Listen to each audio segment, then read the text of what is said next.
Sense નથી, manners નથી. અરે કોઈ પણ હાથ ધોવા પડે, આ બધું ધોઈને જવાય, મોઢું તો વિછળીને જવાય, કેવો એઠો એઠો ફરે છે આ. એટલે બ્રહ્માને મોહ થયો, પણ નક્કી કર્યું કે જો ખરેખર હજી પણ વિષ્ણુ હોય તો એવું કરીએ કે આના બધા વાછરડા છે ને ગુમ કરી દઈએ. તો બ્રહ્માજીએ શું કર્યું, આ બાજુ બધા વાછરડા ગુમ કરી દીધા, પોતાની માયામય શૈયા પર મૂકી દીધા. અને કૃષ્ણ ભગવાન શોધીને થાક્યા પાક્યા પાછા આવ્યા, કોઈ વાછરડા ન મળ્યા. તો જે ઝાડ નીચે આ બધા ગોવાળિયાઓ બેઠા એ પણ ગાયબ કરી દીધા. બ્રહ્માજી એ પણ પોતાને ઉઠાવીને લઈ ગયા પોતાના લોકની અંદર, સત્ય લોકમાં, માયામય શૈયા પર. અને હવે બ્રહ્મા વિચારતા હતા હવે જોઈએ છે આ કૃષ્ણ કરે છે શું. આ તો નાનકડો આ લોકનો બાળક છે, એના મિત્રો વગર બિચારો રડી રડીને પેટ કૂટી કૂટીને મરી જશે. પણ કૃષ્ણ ભગવાન જ્યારે પાછા યમુના કિનારે આવ્યા છે, જુએ છે કે ગોપ બાળકો નથી. એને ખબર પડી ગઈ અંતર્યામી પણ, કેમેરાની જરૂર ન પડી, સીસીટીવી કેમેરાની, પણ ખબર પડી ગઈ કે આ બધું કરતું આ બ્રહ્માના છે. એટલે વાંધો નહીં કે બ્રહ્માને જે એવી જ ઈચ્છા હોય. હવે શું કર્યું ભગવાને, પોતે અનેક સ્વરૂપ ધારણ કરી લીધા. અને જેટલા ગોવાળિયા, વાછરડા, વાંદરાઓ જેટલા પોતાની સાથે રોજ હતા એ બધા સ્વરૂપે પોતે જ થયા, બધા કૃષ્ણ. અને 1 વર્ષ સુધી લીલા ચાલી. રોજ સવારની અંદર પોતે વ્રજથી નીકળે ગાયો ચરાવવા અને આનંદ કિલ્લોલ કરતા કરતા સાંજે આવે. આ 1 વર્ષ દરમિયાન જેટલા વાછરડા એની માતાઓને ધાવતા, એની માતાને અત્યંત સ્નેહની વેલ વધવા માંડી. એને પોતાને ખબર ન પડી ગાયોને કે અમને વાછરડામાં કેમ આટલો આનંદ થાય છે. અરે જે ગોપ બાળકો હતા એની માતાઓને જેવો કૃષ્ણની અંદર પ્રેમ, એવો ને એવો પોતાના લાડકવાયા દીકરાઓ પ્રત્યે થવા માંડ્યો. એ લોકો પણ અજ્ઞાન દશામાં હતા, એને ખબર નહોતી કે આ જ કૃષ્ણ છે. આવું 1 વર્ષ સુધી ચાલ્યું. અને 1 વર્ષ પછી બ્રહ્માને થયું કે ચલો હવે ટાઈમ છે, સેટ કર્યો છે એલાર્મ રિમાઇન્ડર મોબાઈલમાં કે હવે જોવા તો જઈએ કે હવે 1 વર્ષથી આ છોકરો કરે છે શું. અને બ્રહ્માજી આકાશમાંથી જોવા આવ્યા તો એના એ કૃષ્ણ, એના એ ગોપ બાળકો, એના એ વાછરડા. બ્રહ્મા ગભરાયા કે આ મારો ઓલો ત્યાંથી ચોરી નથી ગયો ને. જોયું તો ઉપર બધા માયામય શૈયા પર સૂતા હતા. તો આ બીજા સ્વરૂપે કોણ છે? આવું જ્યારે બ્રહ્મા જોવા ગયા, ખબર ન પડી શું ચાલી રહ્યું છે. એ વખતે બધા ગોવાળિયા, વાછરડા એને કૃષ્ણ સ્વરૂપે, વિષ્ણુ સ્વરૂપે, ચતુર્ભુજ સ્વરૂપે દેખાયા.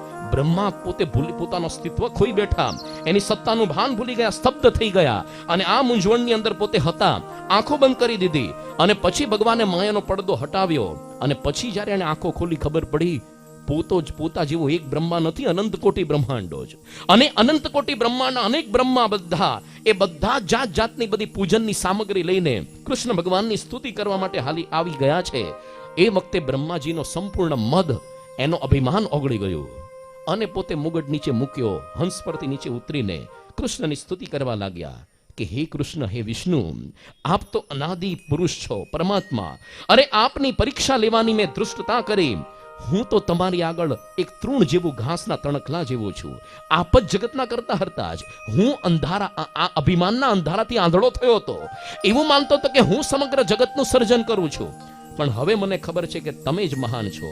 એટલા માટે હે ભગવાન, કદાચ મને બીજો જન્મ લેવાનો થાય તો એવું કરજો કે આ વૃંદાવનમાં કોઈ પશુ પંખી અથવા ઘાસ પાનનો જન્મ આપજો, વૃક્ષ વેલીનો, કે જેથી કરીને આ ગોપ બાળકો, તમારા ભક્તોને ગોપીઓ, એની ચરણ રજનો અભિષેક મારા પર હંમેશા થયા કરે.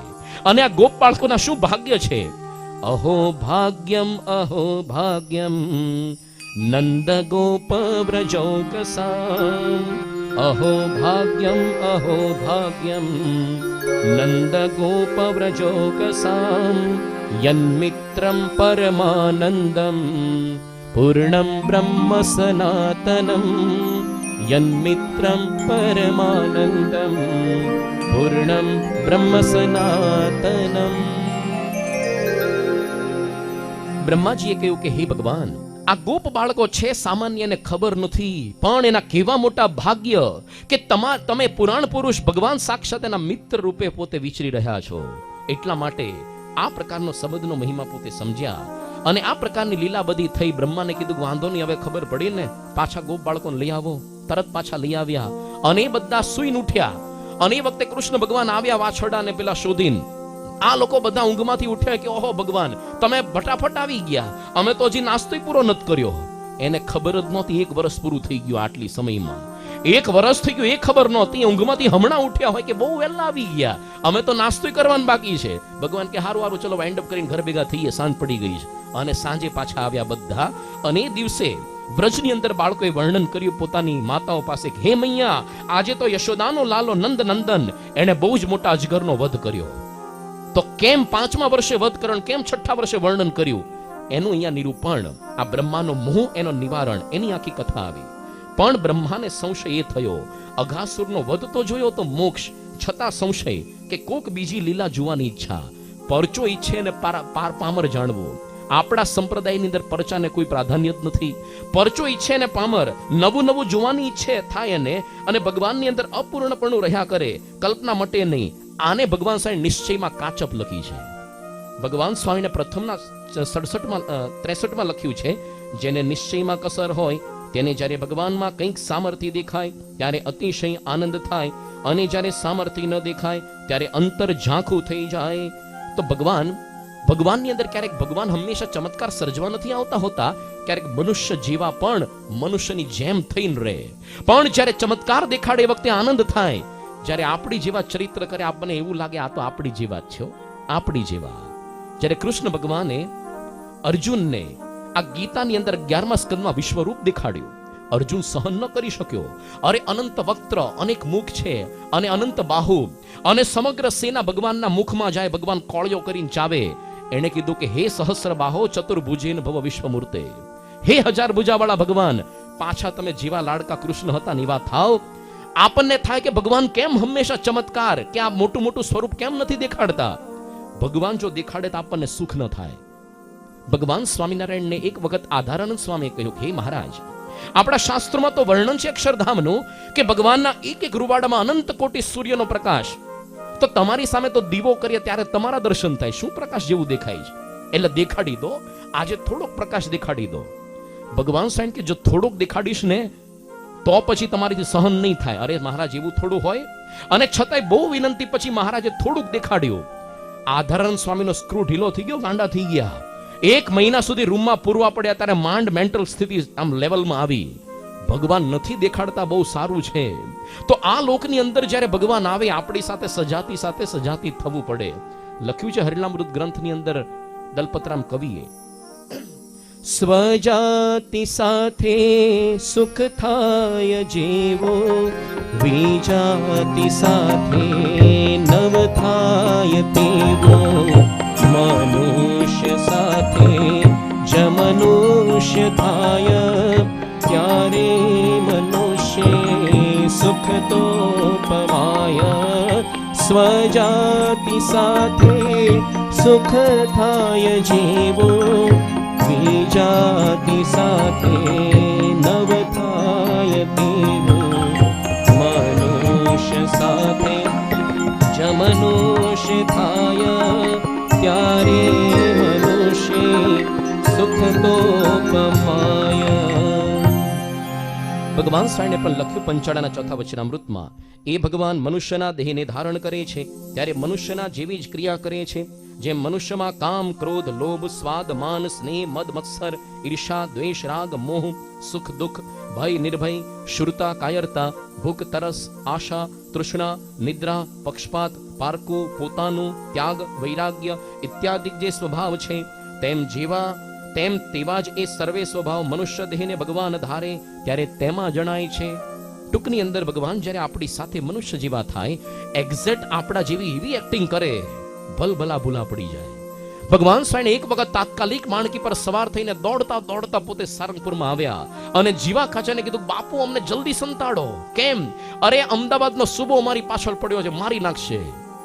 જીવા ખાચરને દયા આવી, કેવું છે મહારાજ, ચિંતા ન કરો, અમારા ઓરડાની અંદર ઘૂસી જાઓ, ચલો આ દરબારમાં, અને બહારથી બંધ કરી દઈએ છે અમે, અને કોઈની તાકાત નથી તમને પકડી શકે. ભગવાન સાહેબ તો જતા રહ્યા. થોડીક વારમાં લાત મારીને પેલું બારણું ખોલીને નીકળ્યા. અરે બાપુ, આને તો આંગળીઓને નકુચો પણ નથી. પહેલાના સમયમાં સાંકળ વાળો નકુચો હતો, એનાથી પેલું લોક મારતા, એ પણ નથી. તો લાત મારીને આવશે ને અમને મારી નાખશે. અડધી રાત્રે જીવા ખાચર લુહારને બોલાવ્યો, પેલો નકુચો લગાડ્યો, તાળું માર્યું અને કીધું, હવે ભગવાન ચિંતા નહીં કરતા, હવે શાંતિથી બેસો અહીંયા. અરે અમે બહાર ચોકી કરી, અમારા દેહ પેલા પડશે, પછી તમને હાથ લગાડી શકશે. થોડીક વાર થઈ એટલે તરત ઠપ ભગવાન સાણે કર્યું. તો ખોલ્યું બારણું કે હવે ભગવાન શેનું દુઃખ છે? ભગવાન એકદમ ખડખડાટ હસી પડ્યા શ્રીજી મહારાજ કે બાપુ, હવે અમને ભય મટી ગયો. કેમ? હવે અમને ખબર પડી કે અમદાવાદના સુબાનું રાજ તો ક્યારનું જતું રહ્યું છે. તો હું નાના બાળક જેવી એક્ટિંગ કરો છો, ન થાય આપણને. પણ ભગવાન એવી એક્ટિંગ કરે આ લોકની અંદર આવે ત્યારે. આપણને એવું લાગે આપણી જીવાત છે. જ્યારે આ લોકનો સામાન્ય કોઈ નટ હોય એની પણ ક્રિયાને આપણે ઓળખી નથી શકતા હોતા. ભારત વર્ષની આપણી સંસ્કૃતિ કેવી હતી? પહેલા તો આ નાટક ચેટક ભવાયાની અંદર સાવ અધમ કક્ષાની સ્ત્રી પણ ભાગ નહોતી લેતી. એવું અધમ કક્ષાનું કામ આ ગણાતું નાટક ચેટક ભવાયાનું. આજે તો ફિલ્મોમાં સામેથી પોતું આવી રીતે જતા હોય છે બધા લાજ લૂંટાવવા, પણ પહેલા ભારતમાં આવું નહોતું. તો પુરુષો સ્ત્રીઓના પાત્ર ભજવતા. ગઈકાલે મેં સાંભળ્યું અહીંયા પણ એક થયું હતું નાટક જે હોય તે, પણ પુરુષો સ્ત્રીઓના પાત્ર બધા ભજવતા. એમાં અમદાવાદની અંદર જયશંકર ભોજક કરીને એક બ્રાહ્મણ હતા અને નાટક ચેટકમાં સુંદરીનું એટલે સ્ત્રીનું પાત્ર ભજવતા. એક વખત આ જયશંકર એટલે એનું નામ પડી ગયું હતું જયશંકર સુંદરી. આજે પણ અમદાવાદમાં એના નામનો ટાઉન હોલ છે, જયશંકર સુંદરી. એક વખત એવું થયું, આ જયશંકર સુંદરીએ પોતે નાટકની અંદર સ્ત્રીનું પાત્ર ભજવતા હતા અને અમુક આરબ લોકો એનું નાટક જોવા આવેલા. એ લોકોના સ્ત્રી ગમી ગઈ, આ રૂપાળી લાગે છે કે રાત્રે કિડનેપ કરીને લઈ જઈએ. તો રાત્રે અપહરણ કરીને લઈ ગયા નો આને, અને અડધે રસ્તે ગયા પછી ખબર પડી કે આ સુંદરી નથી, મો સુંદરો ચાલતો થા, ઘર ભેગો થા, અમારા જીવો નીકળ્યો હતો. આ લોકના નટને નથી જોણી શકતા. તો ભગવાન સાંઈને તો આખું વચનામૃત લખ્યું છે, નટની લીલા. ભગવાન તો નટેશ્વર છે, એક્ટરોનો એક્ટર. બેસ્ટ એક્ટરનો એવોર્ડ તો એને જાય. એવી મનુષ્ય જેવી એક્ટિંગ કરે, ભલ ભલા ભૂલા પડી જાય. એટલા માટે નરસિંહ મહેતાએ લખ્યું, પોતાના સરખી કરીને જાણે પુરુષોત્તમની કાયા રે. નરસૈયાના સ્વામીની લીલા, ઓલા મતિયા કહે છે માયા. ભગવાનને આપણે આપણી જેવા સમજી બેસીએ છો, આપણી જેવા જ. ભગવાન સ્વામિનારાયણના સમયમાં 69 કાળ મહાદુષ્કાળ થયો. એ વખતે સૌરાષ્ટ્રની અંદર પાણી ઓછું એટલે ભૂખમરા જેવું થાય. તો કાઠી દરબારોના દીકરાઓને ભેગા કરીને ભગવાન સ્વામીને સંતોના સંઘની સાથે ચરોતરની અંદર મોકલ્યા. કારણ કે ચરોતરમાં જળ છાયાની જોગતી હોય મહીસાગર પછી. એટલે ત્યાં ગયા તો ચરોતરના હરિભક્તો એ લોકોને રાયણ ખાવા આપી. આ લોકો ખાતા જાય અને ચર્ચા કરતા જાય, અલ્યા આ કે છે કે આ બધી છે ને ચરોતરની લીંબોળી બહુ મીઠી છે, કે આપણા કાંઠિયાડમાં આવી લીંબોળી નથી થતી. ચરોતરના હરિભક્તો સાંભળી ગયા, ભાઈ આ લીંબોળી નથી, રાયણ છે. ના ના ના ના, આ તો તમારે ભોં ફેર એટલે શબ્દ ફેર, બાકી છે તો લીંબોળી જ. એને દેખાડ્યાનું ઝાડ જુદું હોય, આ લીમડો જુદો, રાયણ જુદી, પણ ન માની શક્યા. એમ પ્રમુખ સાંઈ મહારાજ એના ધામ ગમન થયું 3 વર્ષ પહેલા. 3 દિવસની અંદર 21 લાખ લોકો દર્શને આવ્યા. અરે જે જિંદગી ભર વિરોધ કરનારા હતા બધા છેલ્લે દર્શન કરવા આવી ગયા, નાસ્તિક થયા. જે કોઈ દિવસ વ્યસન નહોતા છોડ્યા, બાપાના મૃતદેહના દર્શન કરીને રડતા વ્યસનો છોડીને ગયા. આટલો બધો પ્રભાવ લોકો. પછી જે પ્રાર્થના સભાઓ થઈ એમાં શું બોલ્યા છે લોકો, આપણે સત્સંગી તરીકે વખાણ ન કરી એવા લોકોએ કર્યા. આટલો બધો પ્રભાવ જોવે લોકો, છતાંય લોકો એવું કે આ તો છે તો લીંબોળી જ. એને ખબર જ ન પડે આ જાત જુદી છે. આ લોકના પુરુષ નથી, એ પરલોકના પુરુષ છે, ખબર જ ન પડે. જેમ ગમે તેટલા ઘુવડની નાદ ભેગી થાય એવું જ સાબિત કરે સૂર્યનું અસ્તિત્વ જ નથી. અલા હું આ તમને નથી દેખાતો, આંખો બંધ કરીને બેઠા છો ને એટલે ખોલો, ખબર પડશે. પણ એના કહેવાથી સૂર્યનું અસ્તિત્વ મટી નથી જવાનું કઈ. ગુણાસાએ લખ્યું, જેમ સમુદ્રમાં મોટું પેલું વહાણ ઉપરથી પસાર થાય તો મોટા મોટા વેલ માછલી, તિમિંગલ વગેરે આ બધા મોટા માછલા એવું જ સમજે આ આપણા જેવું જ મોટું છે, બસ એની સામર્થ્ય વધારે છે. આપણે વધારે વાર આ સરફેસ ઉપર નથી રહી શકતા, એ તો ઉપર પણ ચાલે ને આ બાજુ જાય છે. એને ખબર નથી કે ભાઈ તમે જુદા, ના જુદા, નાથ જુદી, તમે પાણીમાં બહાર નથી નીકળી શકતા. અને આ તો આ છેડેથી સામે કાંઠે કેટલા લોકોનું પરિવહન કરે છે. આપણા જીવાત ક્યારેક ભગવાનને જાણી લઈએ છે. ભગવાન સ્વામી એક વખત વડતાલની અંદર બેઠા હતા એક ઝાડની નીચે, અને પગ એમના પોળા હતા. 4 પાટીદારો આવ્યા, ભગવાનના ચરણની અંદર 16 ચિહ્નો જોયા અને પછી શ્રીજી મહારાજનું મુખ જોયું. એટલે મહારાજને કહ્યું, મહારાજ આ ચરણ પરથી 16 ચિહ્નો પરથી એવું દેખાય છે કે તમે પૂર્ણ પુરુષોત્તમ નારાયણ છો, પણ તમારા મુખારવિંદમાંથી એવું લાગે તમે તો અમારા જેવા જ છો. શ્રીજી મહારાજ કે આ લોકના બ્રહ્માએ પોતાના 50 વર્ષ દોઢ પર સ્તુતિ કરી ત્યારે આ ચરણ આ પૃથ્વી પર આવ્યા. બાકી તમારે સમજવું સમજો, નહીં તો જાઓ ઘર ભેગા. આપણને નથી સમજાતું ભગવાનની લીલા. ગમે તેવી મનુષ્ય ચરિત્ર ભગવાન કરે એની અંદર પણ દિવ્ય ભાવ રાખવો એ ભક્તની ફરજ છે.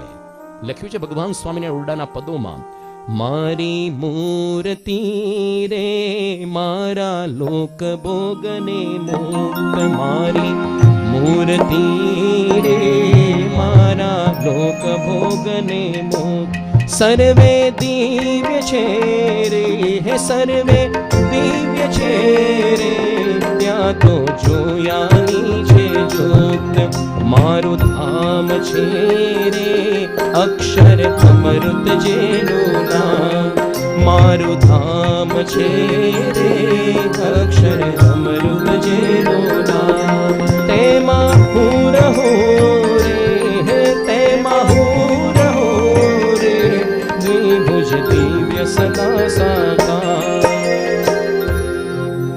ગુણાતીતાનંદ સ્વામી લખ્યું, દિવ્ય ભાવ અને મનુષ્ય ભાવ જ્યારે બંને એક થઈ જાય તો પછી ભગવાન ભજવાનું સુખ આવતું હોય છે. તો કેટલી કક્ષા સુધી ભગવાનને દિવ્ય સમજવાના હોય. એક વખત ભગવાન સ્વામિનારાયણે નિત્યાનંદ સ્વામીને પૂછ્યું કે તમને મારી અંદર કેટલી હદ સુધી દિવ્ય ભાવ રહે? નિત્યાનંદ સ્વામી કે મહારાજ, અત્યારે તો ગામો ગામ તમારું સન્માન થાય, લોકો ભગવાન તરીકે પૂજે, અરે આટલા લોકો ભેગા થાય, પણ કદાચ એવું આવે સમગ્ર સંપ્રદાય નામશેષ થઈ જાય અને તમે પરણેલા હો, 4-5 બૈરા હો, 10-15 ક્રિકેટ ટીમ ટાબરિયા હોય અને એ બધા લગર વગર કપડા પહેરેલા, શેડા કાઢનારા બધા લીંટ હોય, એના વેર વિખેર વાળ, એ તમને ગિંગોડાની જેમ ચોંટ્યા હોય, 2 પગ ઉપર ચોંટ્યા હોય ને 2 બગલમાં ભરાવ્યા હોય ને 2 ઉપર બેઠા હોય, અને તમે ભીખ માંગતા માંગતા આ વડોદરાની બજારમાં જ્યાં 2 બાજુ લોકો સંડાસ જવા બેસે છે એની વચ્ચેથી ભીખ માંગતા માંગતા નીકળો અને એ સમયે તમારા હું દર્શન કરું તો પણ મનમાં એવું જ ધારો કે આ જ સર્વોપરી પૂર્ણ પુરુષોત્તમ નારાયણ છે. આટલી હદ સુધીનો દિવ્ય ભાવ ભગવાનની અંદર રાખવાનો હોય તો ભક્તની ફરજ છે કે ભગવાન ગમે તેટલો મનુષ્ય ભાવ દેખાડે એની અંદર હંમેશા આપણે દિવ્ય ભાવ રાખવો.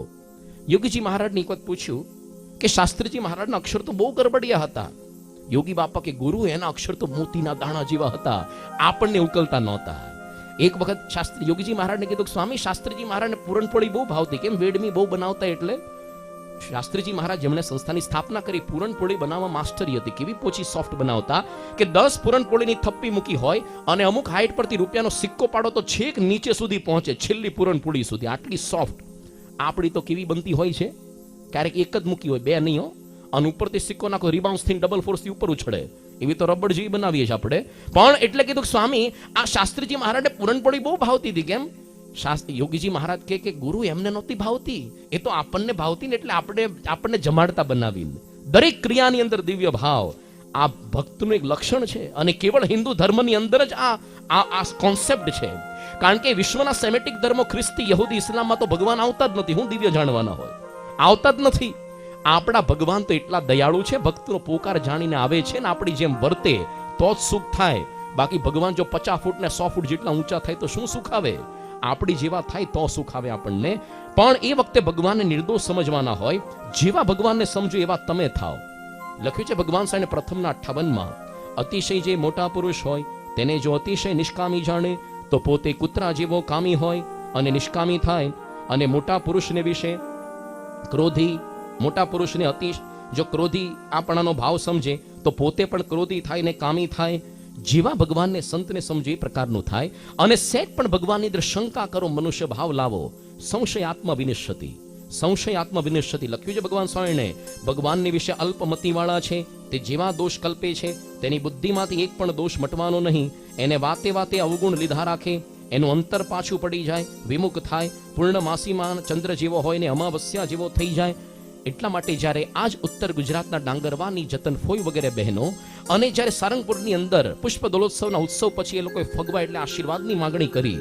એ લોકોએ આ જ માગણી કરી કે દી તમારે વિશે જીવન નાવે મનુષ્ય બુદ્ધિ કોઈ દાન, કે દી તમારે વિશે જીવન નાવે મનુષ્ય બુદ્ધિ કોઈ દાન. જે જે લીલા કરો તમે લાલ તેને સમજું અલૌકિક ખ્યાલ. જે જે લીલા કરો તમે લાલ તેને સમજું અલૌકિક ખ્યાલ. તેને સમજું અલૌકિક ખ્યાલ. તેને સમજો અલૌકિક ખ્યાલ. ધીરે ધીરે ભગવાન હવે 6 વર્ષના થયા અને એક ગધેડાના સ્વરૂપની અંદર અસુર આવ્યો, ધેનુકાસુર. એનો હવે મોક્ષ ભગવાને કર્યો છે. હવે કૃષ્ણ ભગવાન અને બલરામ બંને પૌગંડ અવસ્થાની અંદર પ્રવેશ કર્યો અને એ વખતે હવે આ બંનેને ગાયો ચરાવવાની અનુમતિ મળી. સવારના પહોરની અંદર આ બધી ગાયોને લઈ જતા વાંસળી વાદન કરતા કરતા સાંજે પોતે પાછા આવતા. કેવી હતી આ બધી ગાયો, કેવા હતા ગોપ બાળકો. આ બધી છોટી છોટી ગાયો અને છોટા છોટા ગોપ બાળકો, એની સાથે કિલ્લોલ કરતા મદન ગોપાલ, છોટી છોટી ગૈયા, છોટે છોટે ગ્વાલ. छोटी छोटी गैया छोटे छोटे ग्वाल, छोटी छोटी गैया छोटे छोटे ग्वाल, छोटो सो मेरो मदन गोपाल, छोटो सो मेरो मदन गोपाल। छोटी छोटी गैया छोटे छोटे ग्वाल, छोटी छोटी गैया छोटे छोटे ग्वाल, छोटो सो मेरो मदन गोपाल।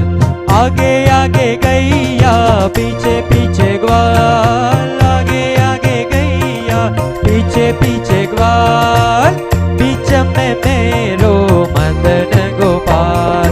छोटी छोटी गैया छोटे छोटे ग्वाल, छोटी छोटी गैया छोटे छोटे ग्वाल, छोटो सो मेरो मदन गोपाल।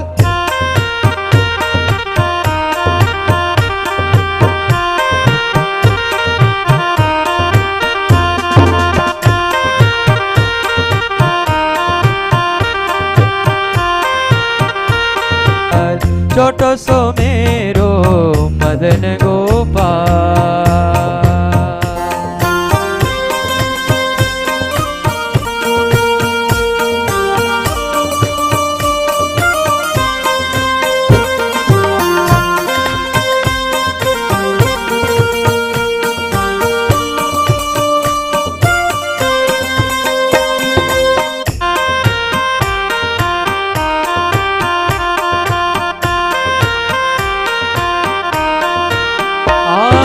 कारी कारी गैया गोरे गोरे ग्वाल, कारी कारी गैया गोरे गोरे ग्वाल, श्याम वरण मेरो मदन गोपाल, श्याम वरण मेरो मदन गोपाल। छोटी छोटी गैया छोटे छोटे ग्वाल, छोटी छोटी गैया छोटे छोटे ग्वाल, छोटो सो मेरो मदन गोपाल, छोटो सो मेरो मदन गोपाल। जय हो।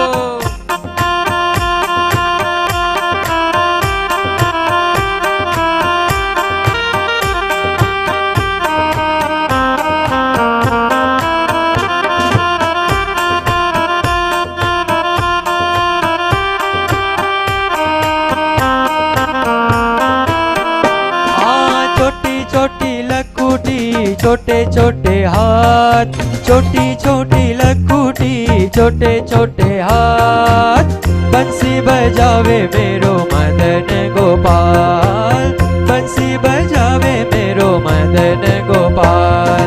छोटी छोटी गैया छोटे छोटे ग्वाल, छोटी छोटी गैया छोटे छोटे ग्वाल, छोटो सो मेरो मदन गोपाल, छोटो सो मेरो मदन गोपाल। हे छोटी छोटी गैया छोटे छोटे ग्वाल, छोटी छोटी गैया छोटे छोटे ग्वाल, छोटो सो मेरो मदन गोपाल, छोटो सो मेरो मदन गोपाल। हे छोटो सो मेरो, छोटो सो मेरो, छोटो सो मेरो मदन गोपाल।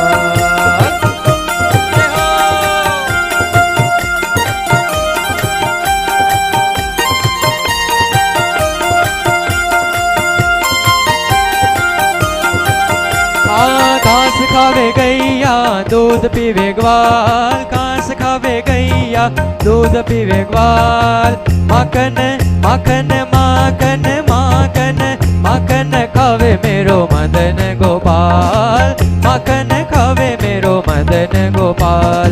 छोटी छोटी गैया छोटे छोटे ग्वाल, छोटी छोटी गैया छोटे छोटे ग्वाल, छोटो सो मेरो मदन गोपाल, छोटो सो मेरो मदन गोपाल, छोटो सो मेरो, छोटो सो मेरो, छोटो सो मेरो मदन गोपाल।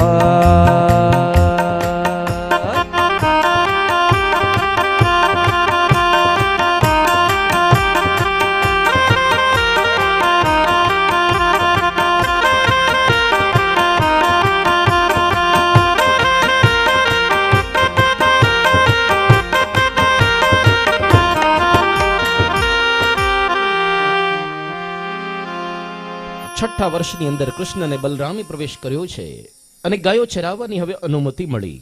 એક દિવસ કૃષ્ણ બલરામ આ ગોવાળિયાઓ બધી ગાયોને ચરાવતા ચરાવતા વૃંદાવનથી બહુ જ દૂર છેક મથુરાના પાદર સુધી પહોંચ્યા અને એટલા બધા તરસ અને ભૂખથી આ બધા પીડાતા હતા.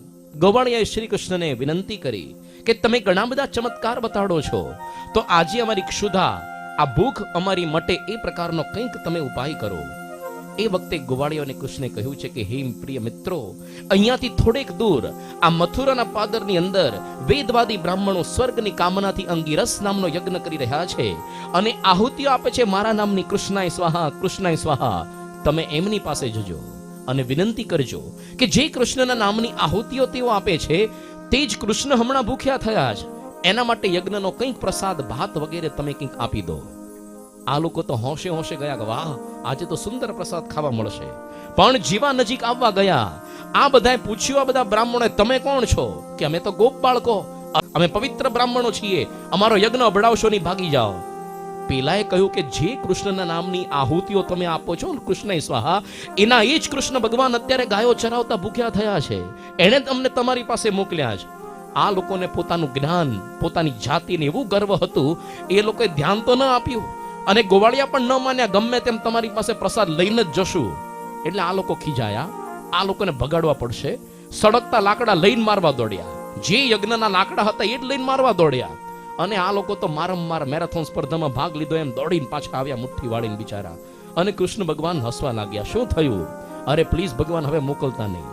કૃષ્ણ ભગવાન કે સંસારમાં અસફળતા તો મળે, પણ વારે વારે પ્રયત્ન કરવાથી ક્યારેક છે ને સફળતા મળી પણ જાય.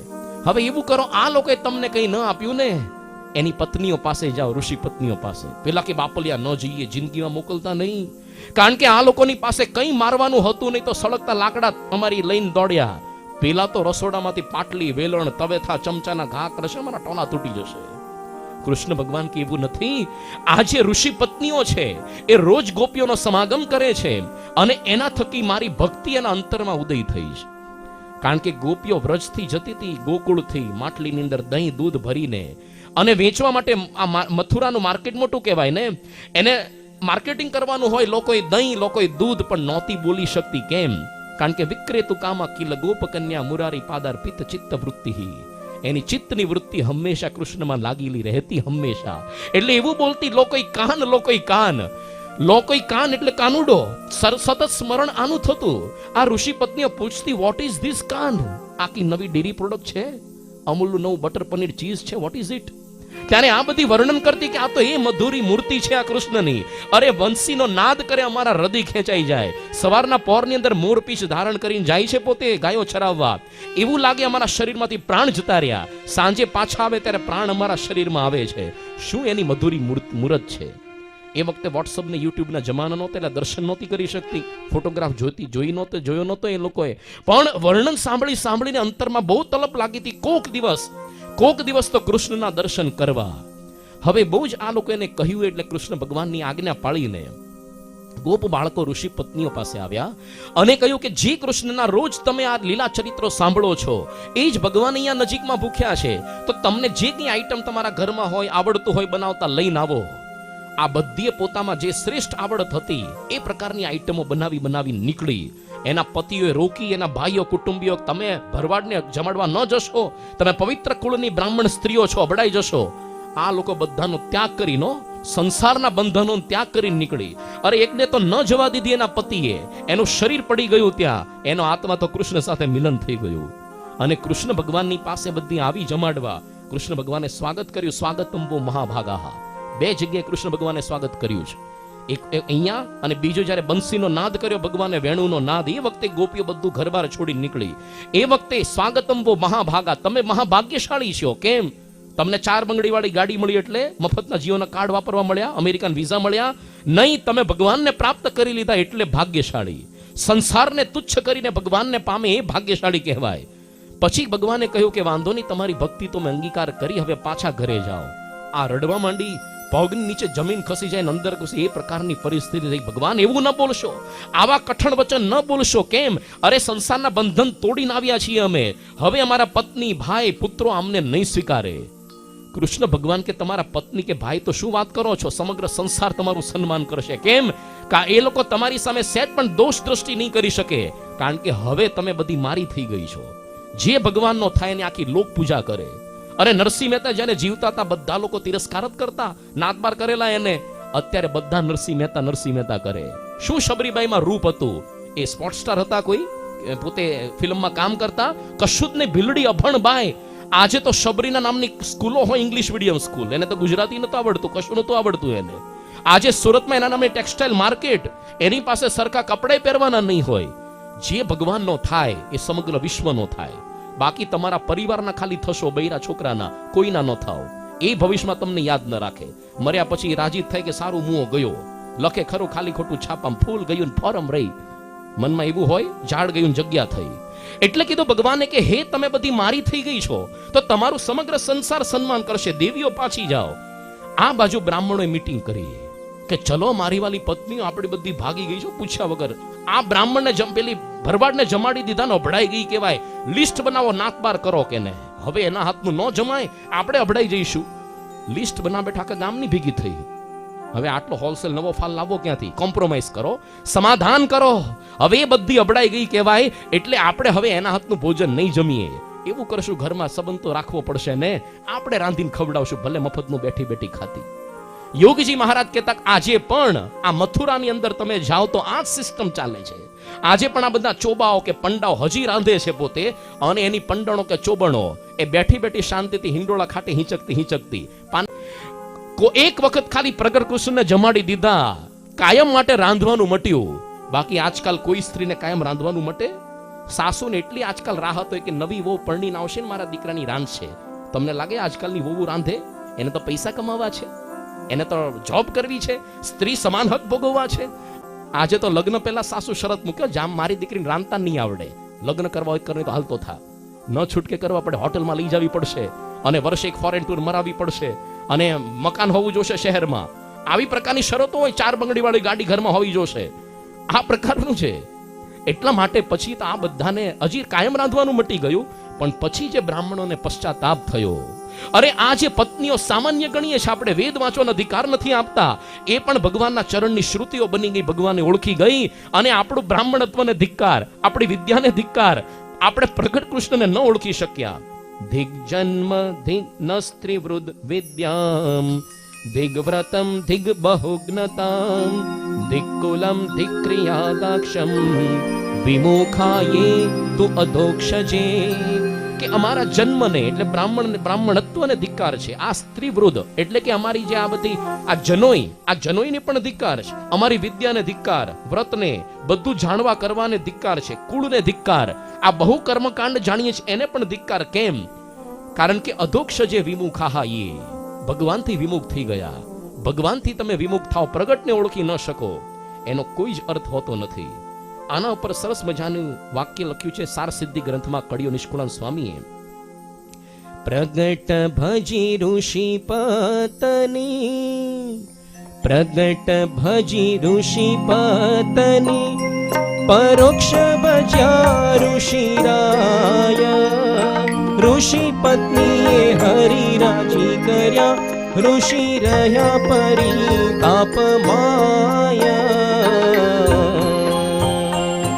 પ્રભુ પ્રગટના પ્રસંગ વિના રહી ગઈ એવા મોટા ને ખોટા. પ્રભુ પ્રગટના પ્રસંગ વિના રહી ગઈ એવા મોટા ને ખોટા. આજકાલના અભાગિયા દશ વિના દિયે છે લોટા.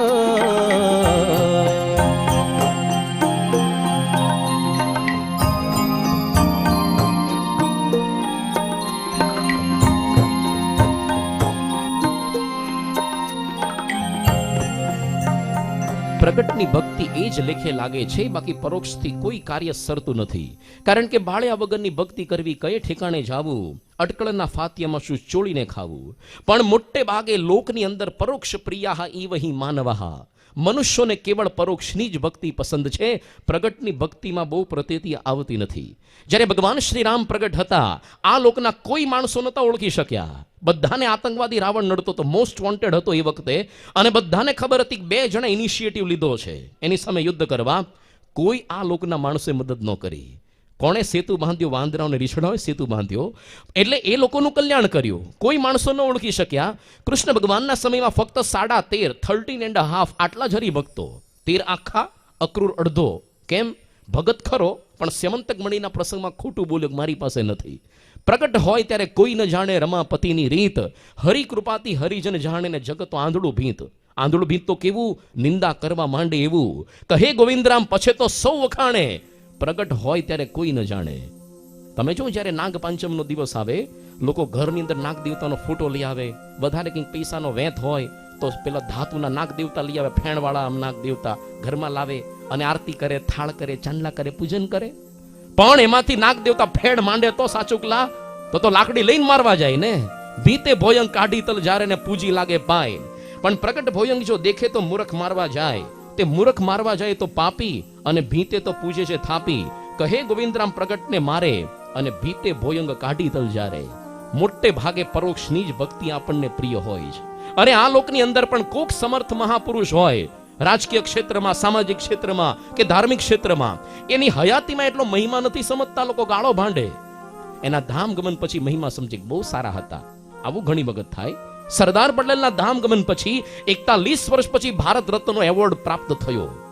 તો એ વખતે સરકારને ખબર નહોતી આટલું મહાન કાર્ય વચ્ચેના ગાળામાં. નહીં, એની મહાનતાની બહાર આવવું જ ન જોઈએ, અમારું જ આવવું જોઈએ બહાર. ન થયું. પ્રગટ હોય ત્યારે નથી લોકો જાણતા હોતા. પ્રગટને ઓળખવા કઠિન હોય છે. ક્યારેક આપણને એવું થાય આટલી સુંદર કથાની અંદર આટલા બધા બેઠા, બાકી આટલા નવરાશ છે આજકાલ વોટ્સઅપના, બધા ઇન્ટરનેટના, યુટ્યુબના જમાનામાં કેટલી બધી કથા ચેનલમાં આવતી હોય કથા, છતાંય ધન્ય ભાગ છે કે તમે આટલા બધા બેઠા. આ લોકોને અપેક્ષા નહોતી આ નાનો પડશે એમ. તો ખરેખર તમારા ધન્યવાદ જેટલા આપે એટલા ઓછા છે. પણ આપણને થાય કે આટલા બધા આપણે બેઠા, જો ભગવાન ખરેખર મૂર્તિમાંથી પ્રગટ થઈને વરદાન માંગવાનું કહે ને, અક્ષરધામ માગી લઈએ, શું આ લોકમાં પડ્યા રહેવું. અરે પેલો રાવણ કૃષ્ણ આ રામ ભગવાનને જોતો તો ન ઓળખી શક્યો. આ કંસ શિશુપાલ દંતભક્ત કૃષ્ણને જોતા જ હતા, નથા ઓળખી શક્યા. ભગવાન સ્વામીના સમયમાં ભુજનો દિવાન જગજીવન, અરે વડોદરાનો દિવાન, અમદાવાદનો સુબો, આ બધા જોતા હતા, મહિમા પણ જાણતા હતા, સમજતા હતા, પણ છતાં મારવાના પ્રયત્નો કરેલા છે. પ્રગટ હોય ત્યારે લોકો નથી ઓળખી શકતા હોતા. પ્રમુખ સાંઈ મહારાજ એક વખત 1982ની સાલ ધરમપુરથી આવ્યા વલસાડ, અને વલસાડની અંદર સ્વામીની ગીતા સદનની અંદર મોટી સભા હતી. સ્વામીએ સ્થળ જ નહોતું જોયું, એટલા માટે એમાં મોટે ભાગે કેવું થાય કે સ્વામીની ગાડી પ્રવેશ કરેલા આગળ એસ્કોર્ટ કરનારા 2 સાફા બાંધેલા યુવકો હોય, એ ગાડી પેલી બાઇક ઉપર જાય અને પાછળ સ્વામીની ગાડી આવે. હવે આ લોકો એટલા ફૂલ સ્પીડમાં ચાલી નીકળ્યા, અને ટ્રાફિક જોયો જ નહીં ગઈ. સ્વામીની ગાડીને તો વાર લાગે, પેલા તો બાઇક તો વચ્ચેથી રસ્તો કરીને જતી રહે, અને સ્વામીની ગાડી અટવાઈ ગઈ. પેલા તો નીકળી જ ગયા એસ્કોર્ટ કરનારા આગળ. પછી પ્રમુખ સાહેબ શું કર્યું, આઝાદ ચોક પાસે ગાડી ઊભી રાખી. આઝાદ ચોક પાસે એક યુવક પસાર થતો હતો. પ્રમુખ સાહેબ પોતાની ગાડીનો કાચ નીચે ઉતારીને પૂછ્યું કે ભાઈ અહીંયા આવવાનું કે છે? આ અહીંયા છે ને વલસાડમાં પ્રમુખ સાહેબની સભા કઈ જગ્યાએ છે? કોણ પૂછે છે? સાક્ષાત પ્રમુખ સાહેબ પેલાને પૂછે છે કે આ વલસાડમાં પ્રમુખ સાહેબ સભા ક્યાં છે? અને પેલા યુવકે શું જવાબ દીધો કે મહાત્મી તમે જરાય ચિંતા ન કરતા, એમાં કોઈ આ મળી જશે સ્થાન. જો આમ જાવ, આમ જાવ, આમ જાવ, ત્યાં મોટો મંડપ દેખાશે તમને, પંડાલ, અને ત્યાં આગળ સ્ટેજ ઉપર તમને પ્રમુખ સ્વામી મળશે. કોને કે છે? સામે પ્રમુખ સ્વામી બેઠા છે ને. નથી ઓળખી શકાતા ચર્મ ચક્ષુથી, તો પરોક્ષની ગમે તેટલી ભક્તિ કરો એનો કોઈ ફાયદો ન થાય. મંગળ રૂપ પ્રગટને મેલી, પરોક્ષને ભજે જે પ્રાણી રે. મંગળ રૂપ પ્રગટને મેલી, પરોક્ષને ભજે જે પ્રાણી રે. તપ તીરથ કરે ને વધેરા, મન ન ટાળે મસાણી રે. સ્વામિનારાયણનું સ્મરણ કરતા, સ્વામિનારાયણનું સ્મરણ કરતા, અગમ વાત ઓળખાય રે. સ્વામિનારાયણનું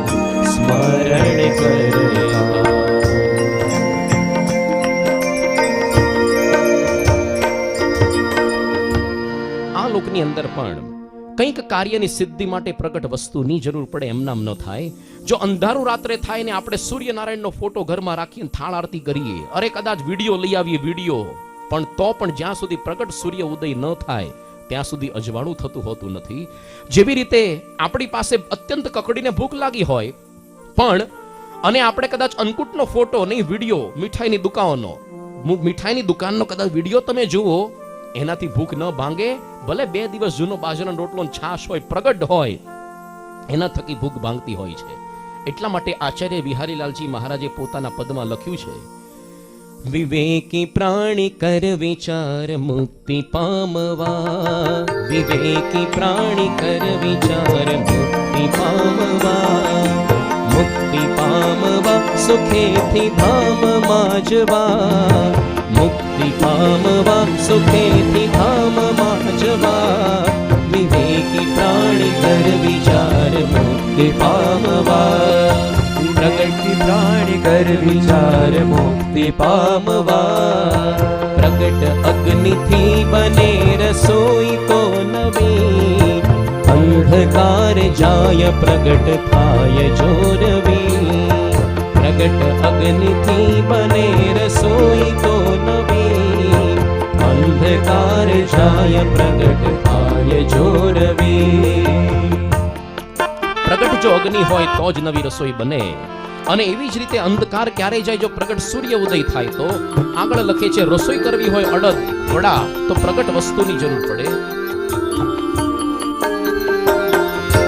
પ્રગટ અડદથી વડા બને મળે યદી, પ્રગટ અડદથી વડા બને મળે યદી, વાતથી વડા બની શકે નહીં કદી, વાતથી વડા બની શકે નહીં કદી, વિવેકી પ્રાણી કર વિચાર મુક્તિ પામવા.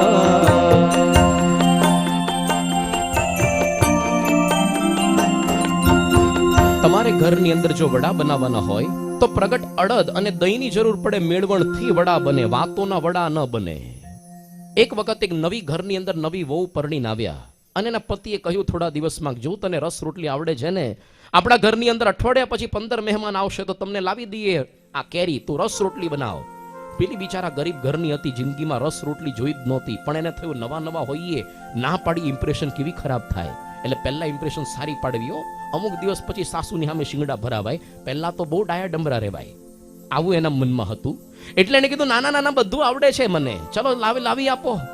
માર્ચ મહિનામાં મોંઘી કેરી, બધી સિઝનની પહેલી મોંઘી કેરી 2-3 ડઝન મોંઘી લઈ આવ્યા એના પતિ. અઠવાડિયું થયું, 15 મહેમાન બેઠા જમવા, રોટલી આવી, શાકભાજી પીરસાણા, પાપડ, ચલો ચરોતરમાં જાવ તો પેલો પાપડીનો લોટ ને બધું આવ્યું. દાળ ભાત તો આ બાજુ વધારે હોય, પાછા દક્ષિણ ગુજરાતમાં બધું આવ્યું, કેરીનો રસ નો આવ્યો. એના પતિને થયું કદાચ નવી છે ને વહુને ખીજાવું નથી, બિચારી ભૂલી ગઈ હોય, મોડું થયું હોય, નહીં તો ક્યાં નવું પાત્ર શોધવા જવું. એટલે રાહ જોઈએ, અડધી કલાક રાહ જોઈ. અને પેલી વારે આટા મારે, જમો કે યાર પેલા રસ ક્યાં ગયો? કે અડધી કલાક પછી આવી ગયેલા, કેમ જમતા નથી? કે રસ તો આવ્યો નહીં, મેં નહોતું કહ્યું રસ રોટલી. પેલી કે એમાં બધું આવી ગયું. કે અલ્યા ક્યાં રસ દેખાય છે આમાં? તે કર્યું શું આ કેરીનું? એ કે મેં આખી રાત વિચાર કર્યો, રસ રોટલી એટલે શું હશે? એટલે પૂરણપોળી જેવું સમજીને બેઠી. એટલે મેં તો શું કર્યું, આ કેરીનો રસ કાઢ્યો, એમાં જ રોટલીનો લોટ બાંધ્યો. રસ રોટલી, વાહ!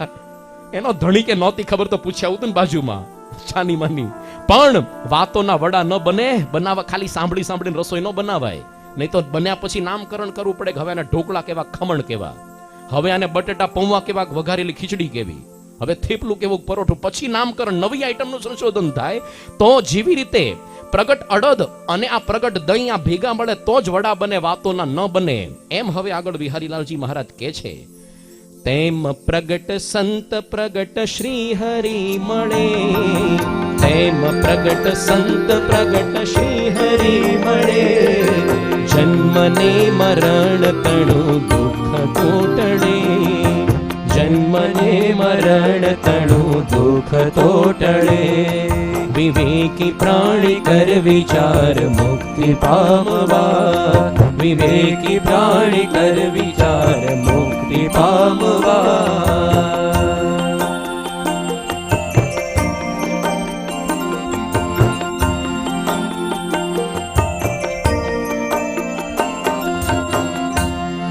ભારત દેશની અંદર ગમે તેટલા આપણા પર આક્રમણો થયા અને વર્તમાન કાળે ભલે બિન સાંપ્રદાયિક દેશ, પણ આપણા હૃદયની અંદર જે ભક્તિ તત્વ એ કોઈ દિવસ ઓછું થવાનું નહીં. અરે હજારો જેટલી પીકે ફિલ્મ કે ઓ માય ગોડ જેટલી એક સાથે બધા થિયેટરમાં આખા વિશ્વમાં એક સાથે દેખાડે, એક પણ વ્યક્તિ શંકર ભગવાનને મહાદેવ પાસે જઈને દૂધ ચડાવતો ઓછો નહીં થવાનો. હિન્દુઓના તહેવારમાં જ આ બધી કોમેન્ટ્સ નીકળે. આ વખતે ઇકો ફ્રેન્ડલી આ દિવાળી ઉજવો, પોલ્યુશન થઈ રહ્યું છે, 31 ડિસેમ્બરે કોઈ સૂજે નહીં. આ વખતે ઇકો ફ્રેન્ડલી આપણે ક્રિસમસ ઉજવીએ. આ વખતે સાન્ટા ક્લોઝના કપડાં નથી વેચવા, ગરીબને વાંટો. આ વખતે મીણબત્તી ઓછી સળગાવો, ગરીબોને આપો. આ વખતે ફટાકડા ઓછા ફોડો. નહીં, એ તો જશ્નનો માહોલ કહેવાય. તમે જ્યારે ગણપતિની મૂર્તિ વિસર્જન કરીએ એ વખતે ફૂટી નીકળે કોમેન્ટ, વોટર પોલ્યુશન. શું છે આ બધું? અરે તાજી આખા વહાવી દે નદીમાં, એક મહિનો લાલ નહીં બોલે. ઉત્તરાયણ આવશે થોડા દિવસમાં. આ જીવ દયા, આ પ્રાણીઓને આ બધી દયા, મરઘા કાપીને ખામ કોઈ જીવ દયા નહીં આવે. અરે બકરા કાપીને ખામ જીવ દયા નહીં. એવું બોલો. આ વખતે ઇકો ફ્રેન્ડલી બકરી ઈદ ઉજવો. તમારે બકરીને ઇન્જેક્શન મારીને એક જ ટીપું લોહી લો, બાકી છે ને જવા દો. નહીં, શ્રાવણ માસમાં કોમેન્ટ ફૂટી નીકળે, આ વખતે શંકર ભગવાનને છે ને દૂધ ન ચડાવો, ધીસ ઇઝ વેસ્ટ. આ દૂધનો બગાડ કહેવાય, ગરીબોને દાનમાં આપો. તો એક ગાયને ખાલી દૂધ જે આપે છે, ભગવાને જ બનાવેલી ગાય, એ દૂધ આપે છે, એમાં તમને પેટમાં ચડ ઉપડે છે. કતલખાનામાં ગાયને કાપીને મારી ખાઓ છો, એક મહિનો લાલ નહીં બોલે. ભલે જે તે હોય, ગમે તેટલું ભારત દેશની અંદર આ બધું થાય, એક વ્યક્તિ મંદિર દાન કરતો ઓછો નહીં થવાનો, યાદ રાખજો. આપણા લોહીની અંદર આવા સંસ્કાર છે. પણ આ ભક્તિના સંસ્કાર તો ખરા, પણ જો પ્રગટ ભગવાનને સંત યોગ્ય દિશા દેખાડનારા ન હોય તો ક્યારેક ક્યારેક વિકૃતિ તો આવે.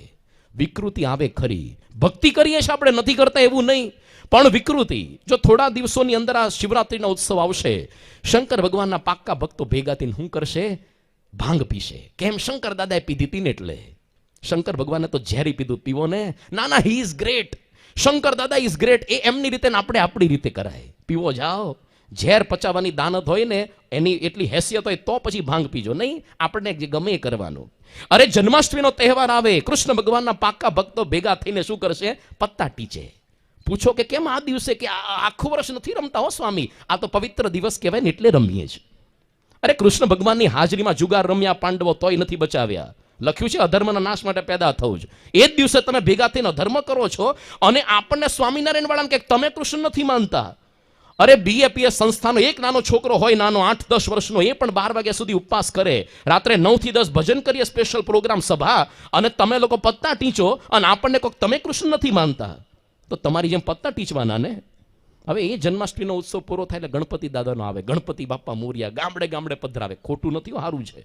આજના જુવાની આમતા કોઈ ભક્તિમાં રસ ન લે, પણ ગણપતિ દાદામાં તો જાય, સારું છે. સોસાયટી પાસેથી રૂપિયા ઉઘરાવે, ક્યારેક રોડ ઉપર રોડા નાખે અને ગાડીઓ ઊભી રાખીને એની પાસેથી રૂપિયા પડે. એક દી અમને સંતોન ગાડી પકડી હતી, લાવો રૂપિયા ગણપતિ બાપાના.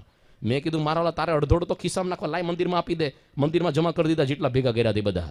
પણ વાંધો નથી કાંઈ, ભલે ગણપતિ પધરાવે, પણ અડધી રાત્રે પછી હું કરે ગણપતિ પધરાવીને એ ડીજે સાઉન્ડ પર એ બધા પિક્ચરના ગાયનો આવે, છાકટાથી દારૂ ઢીચી નાચે. ગણપતિને ખાય. આના કરતા તો ખરેખર પ્રગટ થાવ તો માથા ઉલાડી દેવા બધાના આ ફરશુથી. અને જેટલા લોકો આ ગણપતિ વિસર્જનમાં જાય છે, ઉછળતા કૂદતા, ગુલાલ ઉડાડતા ફેંટા સાફા બાંધીને, પૂજ્યોત ખરા કોકને? ગણપતિની મહિમા ખબર છે? કથા નહીં, અમારે તો નાચવાનું કૂદવાનું. લખ્યું છે વર્ષો પહેલા કબીરજીએ, નાચના કૂદના તાલકો પીટના રાંડિયા ખિલકી ભક્તિ નહીં, રૈન દીન તાર નિર્ધારસો લાગી રહે, કહત કબીર તબ ભક્તિ પાઈ. જો ગામની અંદર કેવું છે, ભજન સંધ્યા બેસે, આ તો સારું થાય. આ બધા ભાઈઓ, 3 ભાઈઓને વિચાર આવ્યો ગામની અંદર ભાગવતની કથા બેસાડીએ. બાકી આપણે ભક્તિ તો કરીએ જ છો, ગામમાં ડાયરા બેસે. એનો ટાઈમ કેવો હોય? આપણી કથા બીએપીએસની પૂરી થાય ને ત્યારથી શરૂઆત થાય 10-11 વાગે, ને એ રાત્રે 1-2 વાગ્યા 3 વાગ્યા સુધી ચાલે. અને ઉછળીને ગાય પેલો કે વારી જવું મારા વીરા, સંગ ન કરીએ નીચનો, નીચપણું તો નરકે લઈ જાય. આખી રાત ગાયું હોય, સવારે નોકરી ધંધા કરવાનો હોય, ખેતરે ન જવું હોય, તો ઘરે જતો કોકના ખેતરમાંથી કપાસને ઘઉંની ગાસડીઓ ઉપાડતો જાય, ચોરી કરતો જાય, અને બીજા દિવસે ગાવાનું શરૂ કરીએ, સંગ ન કરીએ નીચનો. તો આપણને કહેવાનું મન ન થાય, બીજો ક્યાં શોધવા જાવ? તું બેઠો ઈ છો આખે આખો. અને આવા લોકો કથાકાર જુઓ તમે, આ તો સારું છે સંતોને લઈ આવ્યા, બાકી અમારા જેવા ઘણા કથાકારો છે. એક વખત ચેન્નઈની અંદર એક મોટા ભાગવતના કથાકાર ગુજરાતી લઈ ગયા, આપણા ગુજરાતી, બહુ મોટું આયોજન કર્યું કરોડોનું. 3જા દિવસે ચિકનની પ્લેટ માગી, ઘર ભેગા પાછા મોકલી દીધા. આ લોકો એવું હોય, ચિકનની પ્લેટ, દારૂ ઢીંચીને કથા કરવાની, દારૂ ઢીંચીને ભજનો ગાવાના, અને ભજનમાં ગાય પિયા બિન ચેન નહીં આવે, ચેન નહીં આવે. આપણને થાય શબ્દો બદલ, પીએ બિન બોલ, પીએ બિન. આવા બધા ભગતડા હોય છે બધા. અને એમાં એક જણો છે ને પેલા વગાડતો હોય પેલા ઢોલક, નરકે જશો, આવો ટીચનતા ચાલે છે. અરે ચલો એ ગણપતિ ઉત્સવ પૂરો થાય પછી છે ને ભાદરવી પૂનમ આવે અને નજીક જ છે અંબા માતા. કેટલું આજે ભક્તિ જો કળયુગમાં કેવી કહેવાય. આજના જુવાનિયા સ્કૂટી વગર, બાઇક વગર આ પગ નીચે ન મૂકે, પણ એ લોકો બધા પદયાત્રા કરીને જાય. લગભગ 10 થી 15 લાખ લોકો આવે છે ને.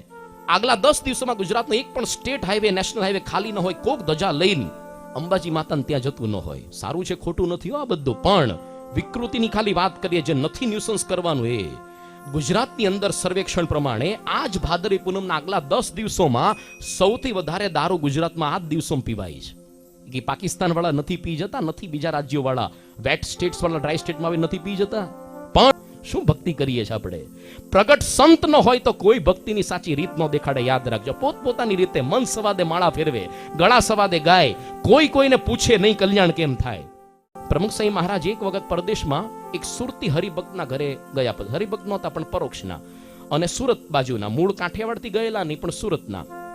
એની ભાષા થોડીક મીઠી હોય, તમારી ઓવો કરીને ભાષા હોય અહીંયાની, ત્યાંની છે ને જુદી હોય, પાછી એની ફ્લેવર જુદી હોય. એટલે ત્યાં આગળ છે ને સ્વામી એક આખો રૂમ ઘર મંદિર બનાવ્યો હતો. ભારતની બજારમાં જેટલા દેવી દેવતાના ફોટા મળ્યા, આખી લોકસભા, પાર્લામેન્ટ સભા, વિધાનસભા બધી ગોઠવી દીધી હતી. તો સ્વામી તો રાજી થયા, વાંધો નહીં, સારું છે, આટલા વર્ષોથી તમે આવ્યા છતાં આપણી ભક્તિ, આપણા સંસ્કાર ન ભૂલ્યા. પેલો કે અમે ભલે પૈસા કમાવી ગયા સ્વામી, પણ આપણો ધર્મ કોઈડી નહીં ભૂલાયો, આપણી સંસ્કૃતિ, આપણી ધર્મ આપણો કોઈડી ન ભૂલાય. કે સ્વામી રાજી થયા. તો આટલા તમે ધાર્મિક છો, અમારી મૂર્તિ રાખો, પણ આ લગાડી દો, જો પડી જગ્યા એક્સ્ટ્રા ટીંગાડી દો. કે લે, ટીંગાડી દીધી પંચમૂર્તિ. પછી સ્વામી કે તમે દારૂ તો નહીં પીતા હો? કેમ? અરે એવું થોડું હોય સ્વામી, આ ઠંડા પ્રદેશની અંદર રહીએ ને એટલે થોડું ગરમ ગરમ ઢીચવું પડે, બાકી આપણો ધર્મ નહીં ભૂલાય, આપણી સંસ્કૃતિ કોઈડી નહીં ભૂલાય. હવે આમાં ક્યાં ધર્મ બાકી રહ્યો તારો? સ્વામી કે વાંધો નહીં, ભલે દારૂ પીતા થયા, હજી માંસ તો નહીં જ ખાધું હોય. કેમ? અરે એવું થોડું હોય કે અહીંયા તો ક્યારેક જઈએ ફ્રેન્ડની પાર્ટીમાં, બર્થડે પાર્ટી, મેરેજ પાર્ટી, અને બહુ બિચારો આગ્રહ કરે ને સંબંધ હાચવા લેવું પડ્યો. દેશ એવો વેશ કાઢવો, જે દેશમાં રહીએ એ પ્રકારનો વેશ કાઢવો, પણ આપણો ધર્મ કોઈડી નહીં ભૂલાય, આપણી સંસ્કૃતિ કોઈડી નહીં ભૂલાય. આમ બધું જ ખાવાના, બધું જ પીવાના, કોઈનો અનાદર નહીં કરવાના, પણ ભગવાનને ધરાવ્યા વગર કાંઈ જ નહીં ખાવાના. ભગવાનને ધરાવ્યા વગર કાંઈ નહીં ખાવાના. પ્રમુખ સાહેબ કે અમારી મૂર્તિ પાછી લાવો. કાલથી એને ધરાવે. શું ભક્તિ લોકો કરતા હોય દુનિયામાં. તો જ્યાં સુધી પ્રગટ ભગવાન કે સંત ન મળે એ ભક્તિ સાચી નથી હોતી. એટલા માટે ભક્તિ નિધિ ગ્રંથની અંદર લખ્યું નિષ્કુળાન સ્વામીએ, ભક્તિ સરસ સહુ કહે, ભક્તિ સરસ સહુ કહે, પણ ભક્તિ ભક્તિમાં ભેદા, ભક્તિ પ્રભુ પ્રગટની એમ કહે છે ચારે વેદ.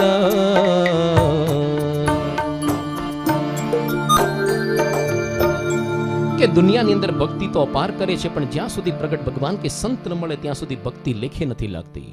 પ્રગટ સંત થકી જ મોક્ષ થાય. 2 કોઠારીઓના પ્રવચનની અંદર આપણે સાંભળ્યું ભગવાન સ્વામિનારાયણે આ જ ભાગવત ગ્રંથનો સારરૂપ શ્લોક દેખાડ્યો. પ્રસંગ મજરમ પાશમ આત્મનઃ કવયો વિદુઃ, કે જેવી આ જીવને સંબંધીની અંદર પ્રીતિ છે, એવી જો પ્રગટ ભગવાનના સંતને વિશે થાય, મોક્ષ દ્વારમ અપાવૃતમ. એટલા માટે અનાજ ક્યારે પાકે ખેતરમાં? કાં તો ઉપરથી વરસાદ વરસે, મેહ વરસે, નહીં તો નીચેથી ત્રેહ, નીચેથી વોટર ટેબલ ઝરો ફૂટી નીકળે તો. એમ ક્યારેક મળે પ્રભુ પ્રગટ પ્રમાણ, અથવા એના મળેલા સંત, એના થકી કલ્યાણ. એ વિના તો કલ્યાણ ન થાય. તો આવા સંતને શોધવા જવા ક્યાં? લખ્યું છે ભગવાન સ્વામિનારાયણે વચનામૃત 19માં વચનામૃતમાં, વડતાલના, આ જીવને જ્યારે ભરતખંડને વિશે મનુષ્ય દેહ આવે છે, ત્યારે ભગવાનના અવતાર કા ભગવાનના સાધુ એ જરૂર પૃથ્વી પર વિચરતા હોય છે. માટે એની જ્યારે જીવને ઓળખાણ થાય તો જ એ જીવ ભગવાનનો ભક્ત થાય છે. આવું સ્પષ્ટ લખ્યું કે ભગવાન આ પૃથ્વી કોઈ દિવસ સત્પુરુષ, ભગવાનના અખંડ ધારક સંત વગર વાંજણી નથી હોતી. તો આવા સંતનો મહિમા લખ્યો સારંગપુરના 10મા વચનામૃતમાં, કે એવા સંતનું દર્શન થયું એમ જાણવું, મને સાક્ષાત્કાર ભગવાનનું દર્શન થયું. અને એની અંદર જેમ અષ્ટ પ્રકારની મૂર્તિમાં અને જે સંત, એને વિશે ભગવાન કે છે હું નિવાસ કરીને રહું છું. ટૂંકની અંદર આ જે બ્રાહ્મણો આટલા બુદ્ધિશાળી હતા, પણ પ્રગટ ભગવાનને ન ઓળખી શક્યા. રાવણ કે ઓછો બુદ્ધિશાળી નહોતો, વેદ પર સૌ પ્રથમ ભાષ્ય લખનાર રાવણ હતો, પણ પ્રગટ રામને ન ઓળખી શક્યા. નાસ્તિક પણ નહોતો, શંકર ભગવાનનો પાક્કો ભક્ત. ભારતની અંદર કોઈ જગ્યાએ બાય એર ટ્રાવેલ કરતો, ઉડીને જતો, પોતે હંમેશા પાસે સોનાનું શિવલિંગ રાખતો, એની પૂજા કર્યા વગર એક ટીપું મોઢામાં પાણી નહોતો મૂકતો. આટલો પવિત્ર બ્રાહ્મણ ભક્ત, પ્રગટ રામને ન ઓળખી શક્યો જ્યાં સુધી પ્રગટની ભક્તિ ન કરો. આ ગ્રંથ લખાયો છે પ્રગટ માટે જ. અરે વ્યાસ ભગવાને તો 17 પુરાણો લખ્યા હતા. વિષ્ણુ પુરાણ, વાયુ પુરાણ, ગરુડ પુરાણ, કુર્મ પુરાણ, મત્સ્ય પુરાણ, બ્રહ્મ વૈવર્ત પુરાણ, બ્રહ્માંડ પુરાણ. વાંચો લિસ્ટ કોક સર્ચ કરજો ગૂગલમાં. બધા દેવી દેવતાના ચરિત્રો લખ્યા હતા, પણ પરોક્ષ દેવી દેવતાના. એટલા માટે અશાંતિ હતી. નારદજીએ કહ્યું કે તમે ઘણું કરીને પ્રગટના ગાન નથી કર્યું. અત્યારે વર્તમાન કાળે પ્રગટ કૃષ્ણ છે, બીજા બધા પરોક્ષ થઈ ગયા, એક્સ કે માજી મુખ્યમંત્રી વગેરે. પ્રગટના ચરિત્રો લખો, એટલા માટે પછી એને શાંતિ થઈ. આ ભાગવત ગ્રંથ લખ્યા પછી તો પ્રગટનું જ્યાં સુધી ગાન ન કરીએ ત્યાં સુધી આપણને પણ શાંતિ ન થાય. આપણે વાત કરી કે ભાગવત ગ્રંથો અત્યંત વિશાળ છે. આ શુકદેવજીએ સતત 7 દિવસ સુધી નોન સ્ટોપ રાત દિવસ જોયા વગર સતત બોલ્યા, ત્યારે માંડતો ગ્રંથ પૂરો થયો. આપણે તો રોજ મારા ભાગમાં તો 2.5 થી 2.5 કલાક જ આવવાની છે, એમાં ક્યાં આખો ગ્રંથ પૂરો થાય? એટલે ઘણું બધું બનાવ્યું હોય તો થોડુંક ચાખવું પડે, બધું ઝાપટી ન જવાય. તો કૃષ્ણ ભગવાનના ઉપર છેલ્લા થોડાક ચરિત્ર હવે આપણે લેશું. તો ધીરે ધીરે કૃષ્ણ ભગવાન હવે મોટા થયા છે. પોતાના મામા કંસનો વધ થયો, એના આગળ રાસ પંચાયત એ આખી થઈ. ત્યાર પછી આ છોકરાઓને ભણવા મૂક્યા સાંદીપની ગુરુની પાસે, અને ઉદ્ધવજીને મોકલ્યા કૃષ્ણ ભગવાને, તમે વ્રજની અંદર જાઓ, આ ગોપીઓને શાંતિ કરો. જરાસંધ સાથે બધું યુદ્ધ થયું અને એ મથુરા છોડીને આવી ગયા દ્વારિકાની અંદર. યુપી થી આવ્યા ગુજરાતની અંદર, અને સમુદ્રની અંદર એવી સુંદર મજાની વિશ્વકર્માએ આખી નગરી બનાવી, એવી વિશાળ સુવર્ણમય કે લોકોને ખબર નહોતી પડતી કે આની દ્વાર ક્યાં, આનો દ્વાર ક્યાં, દ્વાર કહા. દ્વારિકા નામ પડી ગયું. હવે ભગવાનને થયું કે હવે લગ્નનું તો ઠેકાણું પાડવું પડશે ને, રાજા તો બની ગયા, હવે અર્ધાંગીની પણ જોશે. તો પછી યશોદા માતા નીકળ્યા હશે શોધવા માટે કે અમારા કાના માટે કોક કાની આપો. લોકોએ ના પાડી દીધી. ગોકુળ ને વ્રજવાળે ના પાડી દીધી, વૃંદાવન નહીં. કેમ? કારણ કે આણે તો બધું વસ્ત્રાહરણ લીલા કરેલી છે, અરે રાસ લીલાઓ કરેલી છે. ભગવાનની ઇમેજ પ્લેબોય ને રોમિયો જેવી થઈ ગઈ હતી. તો કોઈએ પોતાની કન્યા ન દીધી. યશોદા માતાને થયું કે અમારા લાલા માટે કોઈ નથી આપતું કન્યા, વાંધો નહીં, મથુરામાં વધારે ચોઈસ મળશે, ત્યાં જઈએ. કે ત્યાં ચલો, અહીંયા કોઈ મળશે ખરી કન્યા અમારા કાના માટે કોઈ તાની? કે નહીં મળે. કેમ? કારણ કે ભલે અહીંયા જન્મ્યો પણ એક જ રાતમાં ભાગી ગયો છો. અને કેવા મેસેજ આવે છે, આ બધા રાસલીલાઓ કરીને આ બધું કર્યું, આનો વિશ્વાસ ન કરાય. યશોદા માતાને થયું કોઈ નથી આપતું કન્યા. કૃષ્ણ ભગવાનને પણ લગ્નમાં મેળ નહોતો પડ્યો. તો કોકને મોટી ઉંમર સુધી કન્યા ન મળે તો ચિંતા ન કરવી. તો ભગવાનને થયું કોઈ આપણી ચિંતા નથી કરતો, આપણે પછી ઠેકાણું પાડવું પડશે. આ બાજુ બન્યું એવું. હવે રૂકમિણી વિવાહનો આખો પ્રસંગ શરૂ થયો કે ભીષ્મક કરીને એક રાજા હતા, મહુવા બાજુ એનું રાજ્ય વિદર્ભ દેશ હતો, અને એને ઘણા બધા 4 પુત્રો અને એક પુત્રી હતી રૂકમિણી. આ રૂકમિણી એક વખત એક બ્રાહ્મણ આવ્યો દ્વારિકાથી અહીંયા કુંડનપુરની અંદર, અને ત્યાં આગળ ભગવાન કૃષ્ણના ગુણગાનનું વર્ણન કર્યું. આ ગુણગાન ખાલી એના ગુણ સાંભળ્યા અને આ બાઈની એમની અંદર સ્નેહ પ્રીતિ થઈ. ગુણ સાંભળવાથી, ગુણ સાંભળવાથી આવું થઈ જાય. ઉદયપુરની અંદર જે જમકુબા હતા, ગુજરાતથી એક બ્રાહ્મણ ગયો, ભગવાન સાહેબને ગુણગાન સાંભળ્યા, એમાં થકી ભગવાનની અંદર પ્રીતિ થઈ. કુશલ કુંવરબાને પણ એવું. અને આ બાજુ એવું થયું, એને નક્કી જ કરી દીધું કે મારે આ જ કૃષ્ણ સાથે વિવાહ મારે કરવા. હવે આનો જે ભાઈ હતો રૂકમ, એને નક્કી જ કર્યું કે મારી બહેન એને કૃષ્ણ સાથે નથી પરણાવી, કારણ કે એ મારો જન્મનો વેરી છે. એટલે મારી બહેનને તો છે ને મારો ભાઈબંધ શિશુપાલને પરણાવી દેવી. દમઘોષનો દીકરો ચેદીરાજ શિશુપાલ. પણ આણે તો નક્કી જ કર્યું કે મારે તો કોઈ રીતે જીભ કરડીને મરીશ, પણ કૃષ્ણ સિવાય આ દમઘોષના દીકરા શિશુપાલને તો હું વરીશ જ નહીં. શિશુપાલ એટલે શું? જે શિશુઓનું લાલન પાલન કરનારની અંદર વ્યસ્ત રહેતો હોય છે. ભગવાન આ રૂકમિણી તો પોતે સાક્ષાત લક્ષ્મીજી હતા. ભગવાનના અર્ધાંગીની કહેવાય લક્ષ્મીજી. તો હંમેશા ભગવાનની પાસે જેમના અર્ધાંગીની લક્ષ્મીજીનું સ્થાન શોભે. આપણે બધા શિશુપાલ જેવા છીએ. આ બાળકોના લાલન પાલનમાં વ્યસ્ત રહેનારા, સંસારની અંદર વ્યસ્ત રહેનારા, કે ભગવાનની અર્ધાંગીની લક્ષ્મી એને કેપ્ચર કરીને આપણે તિજોરીઓમાં, સ્વિસ બેંકોની અંદર, ભૂમિમાં દાટીએ છીએ. હકીકતમાં તો ભગવાનને જ સમર્પિત થવી જોઈએ. એ આપણે ક્યારેક નથી જાણતા. કોકની પત્નીને છીનવી લો તો ધોખો ન કરે, યુદ્ધ ન કરે. તો ભગવાનની પત્નીને આવું જ કરીએ છીએ આપણે.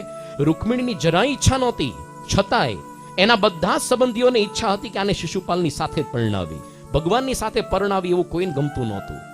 લખ્યું છે ગુણાતીન સ્વામીએ કે આ જીવને આપણે જ્યારે સત્સંગ કરીએ છીએ, કોને કોને નથી ગમતો? નાતીલાઓ ના પાડશો બધા નહીં, રાજાને નથી ગમતો, ઘરનાને નહીં, છોકરાઓને નહીં, સંબંધીઓને નહીં, આપણા મનને નથી ગમતો, ખાલી જીવને ગમે છે. એક ખાલી ભગવાનનો ભક્ત થાય, બધાને તરછોડી દે. અરે નરસિંહ મહેતાએ ભગવાનનું ભજન શરૂ કર્યું, નાતબાર કર્યો. મીરાબાઈ ભગવાનનું ભજન શરૂ કર્યું, ઝેરનો કટોરો આપી દીધો. ભગવાન સ્વામીની અંદર જગામેડીનો પેલો બાળક, એણે સ્વામીનું ભજન શરૂ કર્યું. એના બાપે ગાડે એને ઊંધું કરીને એને મારી નાખ્યો, ગળે ફાંસો આપી દીધો. જગતને ને ભગતને કોઈ દિવસ બનતું નથી. લોકોને ક્યારેક એવું લાગે, અલ્યા આ ખબર નહીં કે સ્વામિનારાયણનો સંપ્રદાયમાં કોઈ ગ્રહણ કરે અને લોકોને આશ્ચર્યચકિત થઈ, અલા સ્વામિનારાયણીઓ થયો, કાંઈ નહીં, છેલ્લે સ્વામિનારાયણીઓ થયો, જાણે મુસલમાન થઈ ગયું એવું ખોટું લાગે કોકને. ખબર નહીં કેવી એલર્જી આ 21મી સદીમાં છે લોકોને. અલ્યા કાંઈ નહીં, સ્વામિનારાયણીઓ થઈ ગયો. લગ્ન પહેલા જો આપણને કદાચ સત્સંગ ન હોય અને લગ્ન પછી સત્સંગ થયો હોય અને તિલક ચાંદલો કરીને જો સસરાના ઘરે જઈને ઉભા રહો તો મંગળ ગ્રહ પરથી એલિયન પ્રાણી આવ્યું ને એવું ઉપરથી નીચે જોયા કર્યો, નવું એલિયન આવ્યું હોય એમ. અલ્યા આ કેમનો વટલાઈ ગયો? પહેલા તો કેવો ડાયો હતો કે છે. અરે પહેલા તો કપાળ કેવું કોરું રાખતો, હવે તો કેવું કરી દીધું, લાલ લાલ કપાળ કરી દીધું. અરે પહેલા તો બીડી પીતો, દારૂ પીતો, હવે તો બધું છોડી દીધું. ડુંગળી લસણ ઘરમાંથી કાઢી નાખી. અમારી દીકરી હેરાન થઈ ગઈ. પહેલા તો ગરબામાં કોકની યારે નાચવા જતો તો ફેલ ફતુર કરવા, હવે તો ઈ બંધ થઈ ગયું. ફિલ્મ ટીવી જોવાનું બંધ કરી દીધી. હોટલ ના કે ડુંગળી લસણ વાળા ભજીયા ખાવાનું બંધ કરી દીધા. હાવ બગડી ગયો. લોકો આવું માને, ભગત થાય એટલે બગડી જાય. કબીરજીએ લખ્યું છે કાવ્ય આખું, કબીરા બિગડ ગયા. कैसे दूध के दही के संग में दूध जो बिगड़ा, बिगड़ बिगड़ के वो मक्खन बनायो है, एवी रीते साधु के संग में कबीरा बिगड़ा, बिगड़ बिगड़ के वो तो संत बनायो है. તો લખ્યું છે ગુણાત સાંઈ કે ભાઈ જગતને ને ભગતને ગમે નહીં હો. જે ભગવાન ભજે ભગવાનના માર્ગે ગાંડો થાય. ગાંડો તે શું છે ને, જગત ખોટું થઈ જાય પછી એને ડાયો કોણ કે? હજી લોકોને એલર્જી છે, કાંઈ નહીં સ્વામિનારાયણીઓ થયો, શું ખોટું છે આમાં? અરે આપણા હિન્દુ ધર્મનો શુદ્ધ સંપ્રદાય છે. અમથા બોલે ખરા હો બધા કે ભાઈ નોકરી કરવી તો સરકારી કરો અને સાધુ થવું તો સ્વામિનારાયણ ના, સાધુ થવું તો ચોખ્ખા ઘીના લાડવા ખાવા મળે. આવી તો જો લાડવા કેવી રીતના ખવાય ખબર પડે. એ બોલનારો આવતો નથી, આવતા નથી હોતા પાછા. પણ આવું જ હતું રૂકમિણી. એના કોઈને નહોતું ગમતું, એના ભાઈને, એના સંબંધીઓને, આને કૃષ્ણ સાથે ન પરણાવી. હવે બની એવું કે રૂકમિણીજી એક વિશ્વાસુ બ્રાહ્મણની સાથે કૃષ્ણ ભગવાનને પહેલો લવ લેટર મોકલ્યો, દુનિયાનો પ્રથમ લવ લેટર આ ભાગવતનો. પણ એની અંદર સુંદર શ્લોક લખ્યા, 8 જેટલા શ્લોક. શ્રુત્વા ગુણાન ભુવન સુંદર શૃણવતામ તે નિર્વિશ્ય કર્ણ વિવરેર હર તુંગ તાપમ રૂપમ દૃશામ દૃશિમતાખિલાર્થ લાભમ ત્વય્યચ્યુતા વિશતિ ચિત્તમ પત્ર પમ્મે. શું લખ્યું છે રૂકમિણીજીએ કે હે ભગવાન શ્રી કૃષ્ણ, શ્રુત્વા ગુણાન, તમારા ગુણો કાનના છિદ્રોથી મેં સાંભળ્યા, અંતરમાં પ્રવેશી ગયા અને મારા અંગના તાપ બધા શમી ગયા. એટલા માટે હું મનથી સમર્પિત થઈ જઈ ચૂકી છું. મારું મન નિર્લજપણે આપની અંદર પ્રવેશી ચૂક્યું છે. આપ મને અંગીકાર કરો. અને યાદ રાખજો, સિંહનો માળ ઓલો દમઘોષના દીકરો શિયાળિયો લઈ ન જાયો. હું તમારી થઈ ગઈ છું, સંપૂર્ણ મનથી સમર્પિત. તમે એવું કરો, રાક્ષસ વિધિથી મને અપહરણ કરીને લઈ જાઓ. કેવી રીતના યુક્તિ બતાડી કે આગલા દિવસે, લગ્નના આગલા દિવસે મારે અહીંયા પાર્વતી દેવીનું ગિરિજાનું મંદિર, એની અંદર દર્શન કરવા જઈશ. એ વખતે તમે મારું અપહરણ કરો, એ વખતે તમને આ ચાન્સ મળશે. આ પ્રકારનો દુનિયાનો પહેલો લવ લેટર. પણ એ વખતે કેવું હતું કે ભગવાનના ગુણ સાંભળીને આ રૂકમિણીને ભગવાનમાં સ્નેહ થયો હતો. વોટ્સઅપના, ફેસબુકના એ વખતે જમાના નહોતા, ડાચા નહોતા જોયા. આ ગુણ સાંભળીને, આજે શું છે, ડાચા જોઈને લગ્ન કરીએ છીએ એટલે લાંબા નથી ટકતા.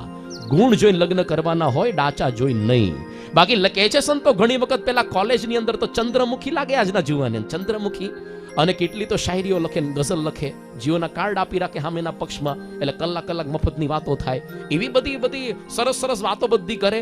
પણ લગ્ન થયા પછી જે સ્વભાવ બહાર નીકળે, એટલે પછી શું થાય, ચંદ્રમુખીમાંથી સૂર્યમુખીનો તાપ નીકળે, સૂર્યમુખી થાય. અને પછી તો જેટલે એવા ઝઘડા વધે, ઢીબા ઢીબ શરૂ થાય ઘરમાં, રામાયણ મહાભારત, તે જ્વાળામુખી થઈને ફાટે અને સંસાર વ્યવહારને વિરણ છેરણ કરી નાખે. આવું તમને અનુભવ હોય, અમુકને જુવાનિયા નીચે બેઠા બાકી છે અનુભવ.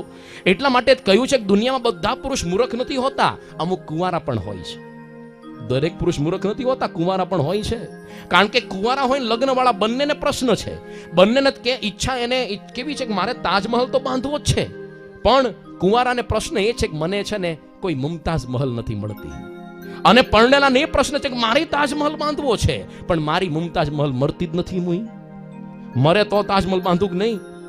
એક વખત સવારના પોરની અંદર, ચલો સમજો અહીંયા ચાણસમાં જેવું ગામ હતું, સવારના પોરમાં એક સ્મશાન યાત્રા નીકળી. આગળ એક કૂતરો ચાલતો હતો, એની પાછળ નનામી પર કોકને બાંધીને સુવડાવી દીધું હતું, અને 4 ડાઘવો પકડીને ચાલતા હતા. પાછળ એક ફેંટો બાંધેલો માણસ અને બીજા 50 માણસો મુખુલ્લા માથે ચાલતા હતા. રામ બોલો ભાઈ રામ. કોકને થયું કોણ મરી ગયું? આ પૂછ્યું. સૌથી છેલ્લે માણસો હતા ને, કોણ મરી ગયું? કે ટાઈમ ડિસ્ટર્બ ન કરો, પૂછો નહીં, આગળ વાળાને પૂછો. તો આણે સૌથી આગળ જે ફેંટો બાંધેલો હતો ને એને પૂછ્યું, ભાઈ કોણ મરી ગયું આમાં? કે પ્લીઝ મારા પત્ની મરી ગયા. ઓલો કહી ગયો માફ કરજો પૂછ્યું. પછી બહુ સાંત્વના આપી, એટલે કેમના મરી ગયા? એ કે જો આ પાલતુ કૂતરો છે ને, જો સામે ચાલ્યો જાય, ગઈકાલે લીધો અમે, નવો લીધો, અને મારી પત્નીને કરડ્યો, અને ખબર નહીં હડકાયો હતો, રાત્રે કરડ્યો ને સવારે ધામમાં ગયા. ઓલાએ બહુ સાંત્વના આપી. હો ખરેખર કેવું દુઃખ પડ્યું તમને, હો આવું દુઃખ કોઈને પડવું ન જોઈએ, કોઈ નહીં. પછી ધીરે ધીરે કાનમાં જઈને શું કહે કે એ દીકરો, આ કૂતરો મને એક દિવસ આપો, એક જ દિવસ, પછી નહીં માગું, કે પ્લીઝ એક જ દિવસ કૂતરો આપો. પેલો કે મફતનો ન મળે, 50 રૂપિયા લઈને બુકિંગ કરાવો ને પાછો લાઈનમાં આવો. ત્યારે ખબર પડી આ 50નું ટોળું કૂતરો લેવા માટે જાય છે બધા. આ કૂતરો લેવા માટે ચાલી નીકળ્યા જ બધા. તો ખાલી સામેના પક્ષમાં એવું હોતું નથી, આમાં પુરુષ પક્ષમાં આવું હોય છે ક્યારેક. એક વખત એક સ્ત્રીનો પતિ મરી ગયો, એટલે એને પૂછ્યું હવે તમે શું કરશો? હવે કૂતરો પાળીને રાખીશ. એટલે કેમ? કે મારો પતિ મને એમાં કઈ ફેર નથી. કે તો આ પ્રકારનું છે. એટલે આજે ડાચા જોઈને લગ્ન કરે એટલે લાંબા નથી ટકતા. રૂકમિણીએ જે ગુણ સાંભળીને લગ્ન કર્યા એટલે આજીવન ટક્યા. અને કેવી ભગવાનમાં પ્રીતિ થઈ, કેવી પ્રીતિ! હે પ્યારે તોરી મોરી પ્રીત ન છૂટે રે. જેમ કોઈ હીરો કોઈથી ન ફૂટે, એમ તમારી સાથે પ્રીતિ કોઈ દી તૂટશે નહીં. પ્યારે તોરી મોરી પ્રીત ન છૂટે રે. ઓ પ્યારે તોરી મોરી પ્રીત ન છૂટે રે. લગી હે પ્રીત તો શું શ્યામ સુંદર, જૈસે હીરો કોર્યો ન ફૂટે રે. પ્યારે તોરી મોરી પ્રીત છૂટે રે. ઓ પ્યારે તોરી મોરી પ્રીત છૂટે રે.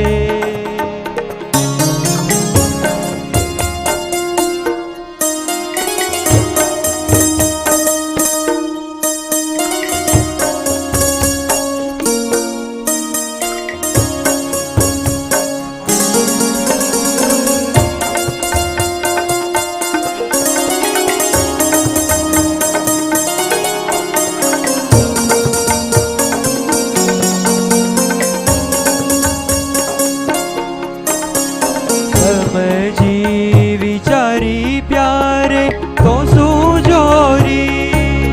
સમજી વિચારી પ્યારે તો શું જોરી. સમજી વિચારી પ્યારે તો શું જોરી. કાહો કી તોરાઈ ન તૂટે રે, ન તૂટે રે. પ્યારે તોરી મોરી પ્રીત રે. ઓ પ્યારે તોરી મોરી પ્રીત છૂટે રે. ઓ પ્યારે તોરી મોરી પ્રીત છૂટે રે. રૂકમિણીને એક દ્રઢ પતિવ્રતાની ટેક હતી કે વરુ તો શ્રી કૃષ્ણને વરુ, નહીતર જીભ કરડીને મરું, પણ દમઘોષનો દીકરો જે શિશુપાલને ન વરુ. આવી જો દ્રઢ પ્રીતિને ટેક હોય તો ભગવાન આપણને પ્રાપ્ત થાય, અમથા ન થાય. અને ભગવાને પણ સામે આ પત્ર મળ્યો એટલે વાંચીને પેલા બ્રહ્મદેવ બ્રાહ્મણને કહ્યું કે જેવી રીતે દ્રૌપદી મારી સાથે જોડાઈ છે એમ હું પણ એને ત્યાંથી લઈશ. કારણ કે ભક્તની પણ ભગવાન ક્યારેક માળા ફેરવતા હોય છે. અને હવે જ્યારે આ સ્વયંવરના દિવસ બધા આવે છે, અને એ દિવસે જ્યારે રૂકમિણીજી ગિરિજાના મંદિરની અંદર જવાના હતા દર્શને, ભગવાન શીઘ્રગામી ઘોડા પર બેસીને એક જ રાતમાં આનર્ત દેશથી વિદર્ભ દેશની અંદર પહોંચ્યા છે. અને જ્યારે બધા જ એ વખતે રાજાઓ ભેગા થયા હતા, બધા જ કૃષ્ણના વિરોધી હતા, વિપક્ષ આખું ગઠબંધન ભેગું થયું હતું, એકમાત્ર ભગવાન સામે હતા ત્યાં. અને એ વખતે જ્યારે દ્રૌપદીજી આ પોતે રૂકમિણીજી બહાર નીકળ્યા ભગવાનના મંદિરે દર્શન કરવા, ગિરિજાના મંદિરથી જ્યારે બહાર આવ્યા, એને દર્શન કરીને બધા રાજાઓ એ બધા શસ્ત્ર છૂટી ગયા. અમુક તો હાથી ઘોડા પરથી નીચે પડી ગયા અને મોહિત થઈને ઘણા તો બેહોશ થઈ ગયા. એ વખતે બધાની સામે જ આ રૂકમિણીને રથ પર ભગવાને હાથ પકડીને બેસાડીને રથ હાંકી મૂક્યો. આ બાજુ થયું કે બધા રાજા પાછળ પડ્યા, પણ ત્યાં સુધી બલરામ એક અક્ષોહિણી સેના લઈને આવી ગયા હતા યાદવોની. એ બધા રાજાઓને હટાવી દીધા. શિશુપાલ બિચારો દુખી થઈ ગયો કે મારા હાથમાંથી છટકી ગયું, પાત્ર છટકી ગયું. જરાસંધ પાસે રડતો ગયો કે ચિંતા ન કરો, આ ગોવાળિયા મને 17 વખત ધરાવીને પાછો મોકલ્યો. તરત એક જ વખત થયું જ કે અરે 17 વખત ધરાવીને પાછો મોકલ્યો એટલે ચિંતા ન કર, મારે તો બહુ સહન કર્યું જ મેં, આને નહીં પહોંચી વળે. અને ભગવાન એને લઈ ગયા. આ બાજુ એના રૂકમિણીનો ભાઈ રૂકમિતી સહન ન થયું. અરે બધાની સામે લાજ ગઈ મારી, પાછળ પડ્યો. અને કૃષ્ણ ભગવાન એને પકડ્યો અને મારવા જતા હતા. રૂકમિણીને દયાનો ભાવ આવી ગયો કે નહીં, પ્લીઝ મારો ભાઈ છે, ભલે મારો વિરોધી તમારો હોય પણ છે તો મારો ભાઈ, મારશો નહીં. તો ભગવાને વિરૂપ કરી દીધો, એની દાઢી મૂછ મુંડાવી નાખી, વિરૂપ કરીને મોકલ્યો. વિરૂપ કરીને મોકલ્યો એટલે એને એટલી શરમ આવી, પાછો પોતાના રાજ્યમાં ન ગયો અને નવું ભોજકટ નામે ગામ વસાવીને એ પોતે ત્યાં રહ્યો. અને આ રીતે ભગવાને રૂકમિણીજીનો પછીથી આવી રીતે વિધિપૂર્વક દ્વારિકાની અંદર લાવીને પોતે વિવાહ કર્યો. અને આ રીતે આ કથા બધી પૂરી થાય છે. ભગવાન સ્વામીએ પણ કહ્યું છે કે જેવી રીતે કોઈ પણ આ લોકની સ્ત્રીને પોતાના પતિ વિશે પતિવ્રતાની ટેક હોય, એવી જ આપણને ભગવાનની અંદર જે ભગવાન પ્રાપ્ત થયા હોય એમાં પતિવ્રતાની ટેક રાખવાની હોય. બીજા દોરા ધાગડિયા માદળિયા બંધાવવાનું ન હોય. કૃષ્ણ ચરિત્રનો ઘણો અહીંયા વિસ્તાર કર્યો. આવતીકાલે વિશેષ વિસ્તાર આપણે કૃષ્ણ ચરિત્રનો કરીને કથાને અહીંયા પૂર્ણ કરીએ છીએ. સ્વામિનારાયણ નારાયણ નારાયણ સ્વામિનારાયણ નારાયણ નારાયણ સ્વામિનારાયણ નારાયણ નારાયણ સ્વામિનારાયણ નારાયણ નારાયણ સ્વામિનારાયણ નારાયણ નારાયણ સ્વામિનારાયણ નારાયણ નારાયણ સ્વામિનારાયણ સ્વામિનારાયણ સ્વામિનારાયણ સ્વામિનારાયણ સ્વામિનારાયણ નારાયણ નારાયણ સ્વામિનારાયણ નારાયણ નારાયણ સ્વામિનારાયણ નારાયણ નારાયણ સ્વામિનારાયણ નારાયણ નારાયણ સ્વામિનારાયણ નારાયણ નારાયણ. શ્રી સ્વામિનારાયણ ભગવાનની જય.